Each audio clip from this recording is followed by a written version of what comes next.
നമ്മൾ ഇന്ന് ആക്കാൻ പോകുന്നത് എന്ന് വെച്ചാൽ ബ്രൗൺ പേപ്പറാണ്. ഇതെൻ്റെ വല്യമ്മ പറഞ്ഞതാണ്.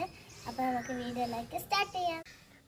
ഫസ്റ്റ് നമുക്ക് അടുപ്പ് വെക്കണം. അടുപ്പ് വാങ്ങാനുള്ള കാശൊന്നും എനിക്കില്ല, അതുകൊണ്ട് നമുക്ക് അടുപ്പ് ആക്കണം.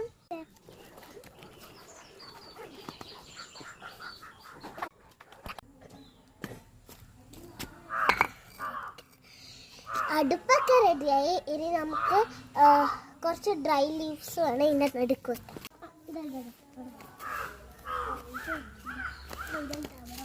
ഡ്രൈ ലീവ്സ് കിട്ടിയിട്ടുണ്ട്. അപ്പം ചട്ടി എല്ലാം നമ്മൾ നേരത്തെ വെച്ചിട്ടുണ്ടായിരുന്നു. ഇനി നമുക്ക് കഴുകി എടുക്കണം. എന്താ വെച്ചാൽ ഇത് നല്ല ഹെൽത്തി ഫുഡല്ലേ, അപ്പം കഴുകിയിട്ടെല്ലാം എടുക്കണം.